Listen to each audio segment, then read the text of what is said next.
sector, we need to push volunteering a lot more than we do.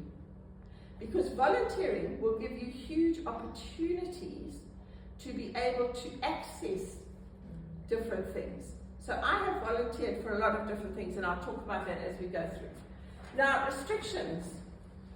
Gosh. Your NGO has restrictions, and it should have restrictions. And if you're not sure what your NGO restrictions are, make sure you find out what they are. So, for instance, running out of time. I don't know what you need to do here. Is that a restriction? Or I don't know what it is. I was going to write it down. But you know, your restrictions are very important. So I can remember this. Project Gateway got a phone call, Pete Drag, got a phone call once, and this guy said, and I'm going back to way in 1991 or 1992, we'd like to give you 5,000 Rand. Now 5,000 Rand in those days was like getting 50,000 Rand today. So 5,000 Rand was great. Hello, who am I speaking to? Are you speaking to the Breweries Foundation? I said my board is made up of 14 pastors by a pauser. The one thing that pastors do not do is drink. The one thing that's not accepted in the community is alcohol. You've got to be very careful. So on this side, we are saying, we're Project Gateway, we're the church in action. We've got 21 founded churches who signed our constitution. By the way, we'll take money from breweries. So do you see what you've got to be so careful of? Make sure that you, working in the NGO, understands the restrictions. And I'm trying to think of another example, and I can't, but if one comes to my head, I will certainly need to know. Can we flip? Yeah, just press the arrow. Okay. Lessons learned. I think one of the biggest lessons learned is trying to get people sometimes to stay in a position when they want to go. That happened to me. We were running a project, and it was going hell of a well. And we had the lady running it, and she was doing a brilliant job. And she came to me in October, and she said to me, "Down at the end of the year, I think I'm leaving." And I said, "Absolutely not. Absolutely not." I said, "I've got so much on my plate. We are so busy. We are running in all directions. There is no way on the planet that you are leaving. You are staying." So she said, "No, well, I really feel that I must move on." I said, "Forget it. Just forget it. Don't even bring us that." So guess what? She stayed. Term 1 was an absolute disaster. So don't do that. Don't do that. If somebody says, "My time here is over, I must leave," let them go. I promise you they will be replaced by somebody else. And somebody else who maybe is even better and has more vision than what they've got. So this poor lady struggled for the first term like you can't believe. She almost had a nervous breakdown. And so did 10 people around her, because she was the wrong person in the wrong place at the wrong time. It doesn't work. So that's one of the biggest lessons that I learned, was if people say, "My time is out, I must go," let them go. And then the other lesson that I just want to reiterate again is when you bring people in, make sure they're the right people.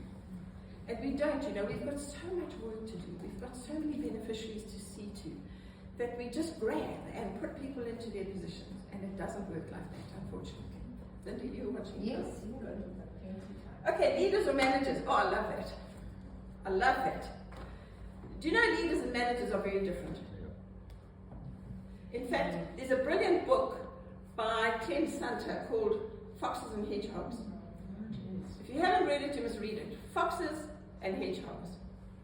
Because you see, I think it's in that book, and I might be mistaken, that he talks about a manager has the ladder to put against the wall. The leader knows which wall it should go on. And there's a huge difference there. Because sometimes the leader has to lead, the leader has to see the vision, the leader has to see the future, the leader has to see where the organization needs to go. The manager makes it happen almost behind the leader. So the manager comes in going, "Okay, we need to do this, we need to do that, we need to do the next thing." And in fundraising, I often draw this picture of, You get people whose lives look like this. It's like half a moon and a whole lot of things coming down. They're not very long. And you get people who concentrate on one thing right down to the roots. And I'm the kind of person that can do a lot of things. I don't do any of them very well. I skim over the top of all of them just about. But I get involved in lots of different things. And that's very relevant at Gateway, where we had so many projects. At one time we had 16 programs going. And I love that. But don't ask me to go and sit in one program and work that through to the bottom, because I couldn't do that. For me, that was too boring. I like to be involved in all 16 programs, find out what was happening here, there, here, there, here, there, here, there, and everywhere. Pick your people to do the right job. So you know that the people who are good managers, let them manage. But give them one thing to manage so they manage it very, very well. But as leaders, you need to know what else you need to do, where else do you need to go, how else do you need to change. And then I think it comes up here. Yeah? Organizations grow, they don't start big. We've got brilliant examples. Can I take a sip of water? Yes. We've got brilliant examples in Pietermaritzburg. Brilliant. Even ones here. I mean, you can say how big you were when you started. Exactly. I think Exactly. Singapore started with 2 people. We're now 16. Perfect. In 12 years. No, it's just the notice coming in. Okay, so now, who remembers Mid-Mama?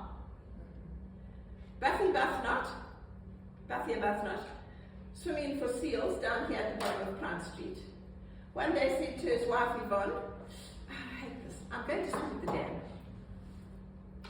So he goes up to Mid-Mama and he swims, and he gets out the other side and he phones his friend. He says to his friend, hey, I just had the most glorious swim. Come with me next week.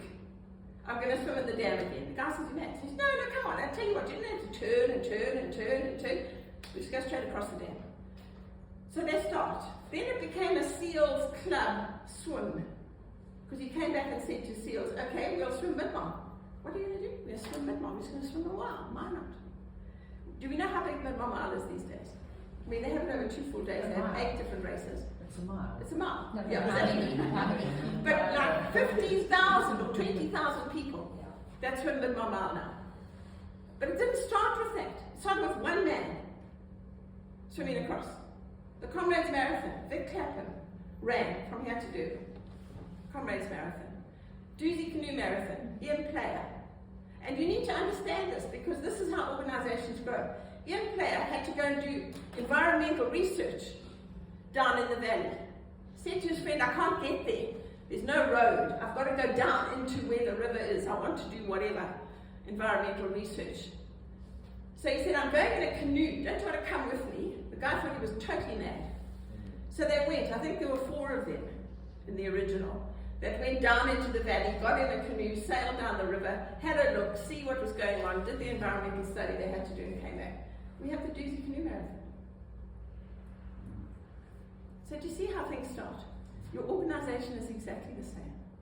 It won't start big. I was talking to Sally just now about Life Changer. I can remember driving around with Life Changer vouchers when Rob Newton had just started it, offering it to people who said, no, I don't know what to do. No, I don't know what to do. No, I don't know what to do with that. Every single person that I stop at, every single robot, every single person knows what Life Changer is.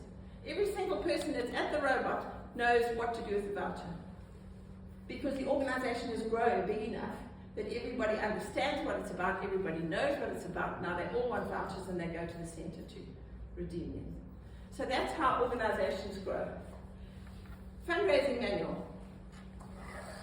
Linda mentioned this earlier. I wrote a fundraising manual in whenever, I can't remember. Was that 2002? Was it 2002? Thank you.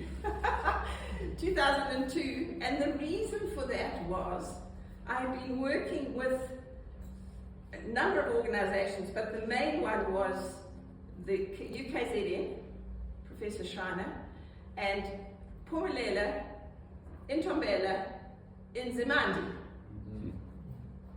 Hello? They are local.